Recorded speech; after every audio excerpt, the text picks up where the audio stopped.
Hello दोस्तों, मैं सूर्यवंशी भारद्वाज जयसवाल में आपका स्वागत करता हूं। आज हम लोग कक्षा 10 के एनसीईआरटी मैथ के प्रश्नावली 9.1 के हम लोग क्वेश्चन तीसरा पढ़ रहे हैं। इसके पहले हम लोग 2 क्वेश्चन पढ़ लिए हैं, ठीक है ना। अगर आप देखना चाहते हैं दोनों क्वेश्चन को तो इसके पहले वाले वीडियो को देख सकते हैं। और आज क्वेश्चन तीसरे को हल किया जाएगा, ठीक है ना।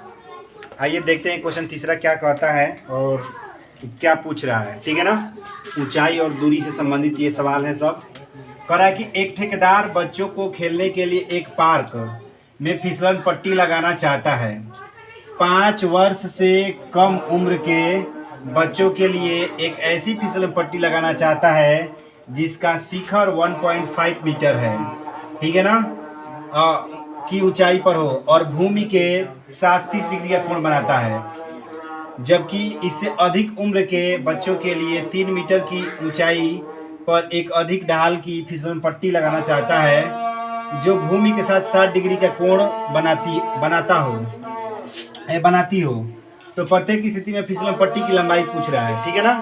तो सबसे पहले इसको 2 भागों में बांट दिया जाए, एक छोटे बच्चों के लिए और एक बड़े बच्चों के लिए। एक 5 वर्ष क्या कर रहा है, 5 वर्ष से कम उम्र के लिए, 5 वर्ष से कम उम्र के लिए, ठीक है ना, कम उम्र। और ये 5 वर्ष से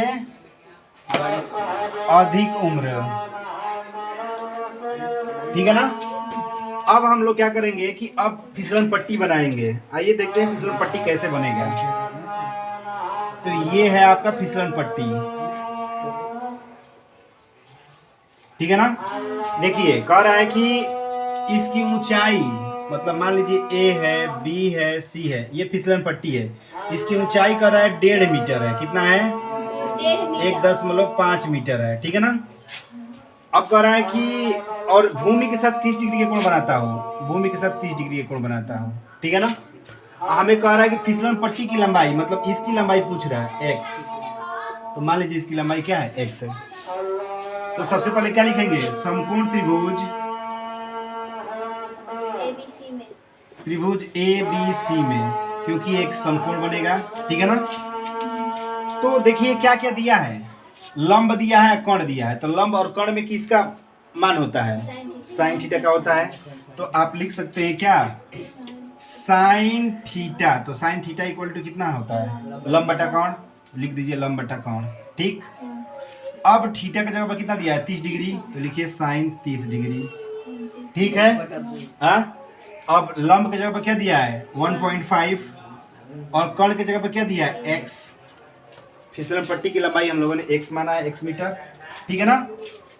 तो अब साइन 30 अंश का मान कितना होता है, 1/2, और ये हो गया 1.5 अब बटे में x। अब क्या किया जाए, क्रॉस मल्टीप्लिकेशन कर दिया जाए, इससे इसमें, इससे इसमें। तो x से 1 में गुणा करेंगे तो क्या हो जाएगा, x होगा, और 1.5 में 2 से गुणा करेंगे तो कितना हो जाएगा, 3 मीटर होगा। अतः फिसलन पट्टी की लंबाई कितनी होगी, 3 मीटर, ठीक है ना। पहला हो गया क्वेश्चन। अब 5 वर्ष से अधिक के लिए, 5 वर्ष से अधिक के लिए फिसलन पट्टी बनाया जाए। तो ये फिसलन पट्टी बन गया, इसको भी मान लीजिए क्या, PQR मान लीजिए, ठीक है ना। अब क्या कह रहा है, कह रहा है जबकि इससे अधिक उम्र के बच्चों के लिए 3 मीटर की ऊंचाई पर, मतलब ऊंचाई 3 मीटर है इसका, इसकी ऊंचाई कितनी है, 3 मीटर है, ठीक है। तो कह रहा है कि ऊंचाई 3 मीटर ऊंचाई पर एक अधिक ढाल की फिसलन पट्टी लगाना चाहता है जो भूमि के साथ 60 डिग्री कोण बनाता है, जो भूमि के साथ 60 डिग्री का कोण बनाता है, 60 डिग्री का कोण बन गया, ठीक है ना। तो कह रहा है कि तो प्रत्येक स्थिति में फिसलन पट्टी की लंबाई क्या होनी चाहिए, ठीक है ना। तो मान लीजिए कि फिसलन पट्टी की लंबाई क्या है, y मीटर है, y मीटर है, ठीक है ना। अब इसमें भी क्या दिया है, लंब दिया है और कर्ण दिया है। तो लंब और कर्ण किस में मान होता है, साइन में होता है। तो पहले हम लोग क्या लेंगे, समकोण त्रिभुज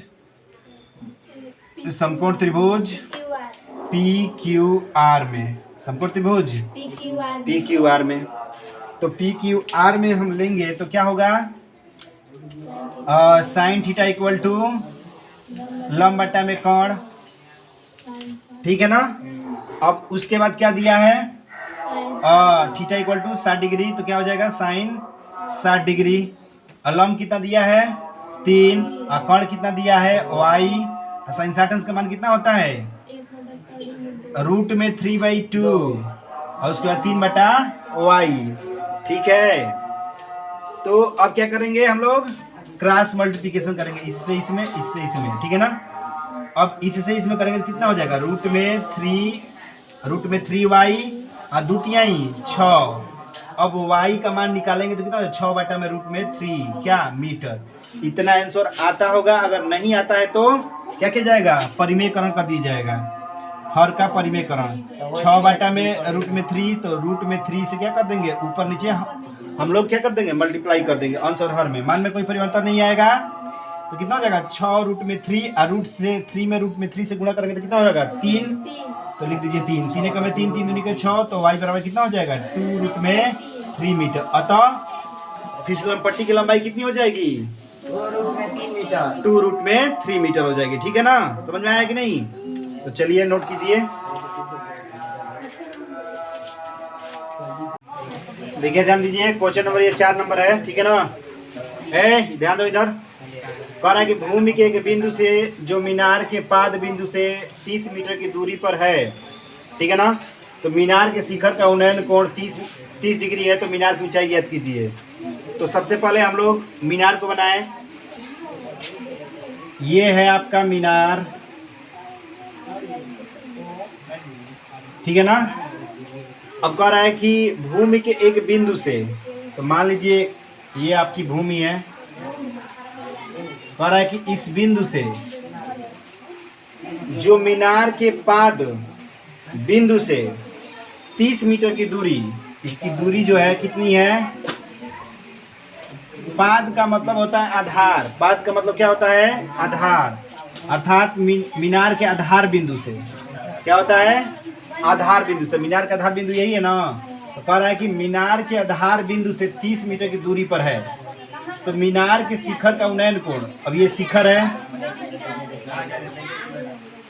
ठीक है ना। अब इसका उन्नयन कोण का मतलब बताए थे आप लोगों को अगले वीडियो में, क्या बताए थे कि जब किसी वस्तु को किसी ऊंचाई पर देखते हैं तो वस्तु के साथ तथा देखने वालों के आंखों के क्षैतिज दूरी के बीच जो कोण बनता है उसे ही क्या कहते हैं उन्नयन कोण कहते हैं। तो अब मान लीजिए कि यहाँ है ये बिंदु, अब यहाँ पर देखा जा रहा है, तो यहाँ से जो कोण बनेगा मतलब इस पर वह कौन सा कोण बनेगा उन्नयन कोण। तो उन्नयन कोण कह रहा है 30 डिग्री का होगा, उन्नयन कोण क्या है 30 डिग्री का। तो कह रहा है मीनार की ऊंचाई कितनी, तो नहीं मालूम है हमें, तो मान लेते हैं कि माना कि मीनार की ऊंचाई क्या है h मीटर है, क्या है। अब ये a हो गया, ये b हो गया, ये c हो गया, तो मान लेते हैं कि माना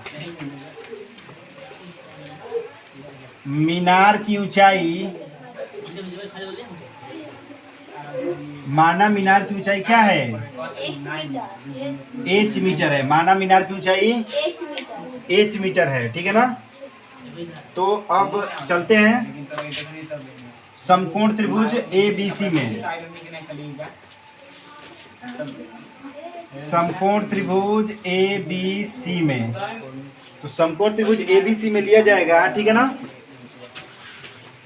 तो ABC में सबसे पहले देखिए क्या क्या हमें मालूम है, लंब मालूम है और आधार मालूम है। लंब आधार किस में होता है tan में होता है, ठीक है ना। तो लिखेंगे tan थीटा बराबर लंब बटा आधार, ठीक है ना। अब tan थीटा बराबर लंब बटा आधार, थीटा का मान कितना दिया है 30 डिग्री, तो लिखेंगे tan 30 डिग्री, और लंब कितना है h है, आधार कितना है 30 है, ठीक है ना। आधार 30 है और लंब कितना है h मीटर है। अब tan 30 अंश का मान कितना होता है 1/√3, ठीक है ना। तो 1 में √3 हो जाएगा और h बटा में 30 हो जाएगा। अब हम लोग क्या करेंगे क्रॉस मल्टीप्लाई कर देंगे इससे इसमें, ठीक है ना। अब क्रॉस मल्टीप्लाई करने के बाद अब इससे इसमें गुणा करेंगे तो कितना हो जाएगा h√3, और इससे इसमें गुणा करेंगे तो कितना हो जाएगा 30 हो जाएगा। फिर h बराबर h बराबर कितना हो जाएगा, अब इससे इसमें डिवाइड कर देंगे तो h बराबर 30 बटा में √3। अगर इतना आंसर आता होगा तो ठीक है, नहीं तो हर का परिमेयकरण कर देंगे, ठीक है ना। यानी हर का परिमेयकरण का मतलब क्या होता है, उसके हर से ऊपर नीचे गुणा कर दिया जाता है, ठीक है ना। तो h बराबर कितना हो जाएगा, h बराबर हो जाएगा 30 √3। अभी बताए हैं इसके पहले क्वेश्चन में √3 से √3 में गुणा करेंगे तो कितना हो जाएगा, 3 हो जाएगा। तो तीन का में 3 3 दहिया 30 हो जाएगा, ठीक है ना। यानी h बराबर कितना हो जाएगा 10√3 क्या मीटर। अगर इतना आंसर आता होगा तो ठीक है, नहीं तो क्या करेंगे, रूट का मान रख देंगे। क्या करेंगे, रूट का मान रख देंगे। अगर इतना आता है तो ठीक है, नहीं तो रूट का मान रख देंगे। रूट का मान कितना होता है 10 गुणे 1.732। अब गुणा कर देंगे तो कितना हो जाएगा, अब 1 0 से 1 अंक आगे चला जाएगा तो कितना हो जाएगा 17.32 मीटर, ठीक है। कोई दिक्कत नहीं ना, समझ में आ रहा है ना, तो नोट कीजिए।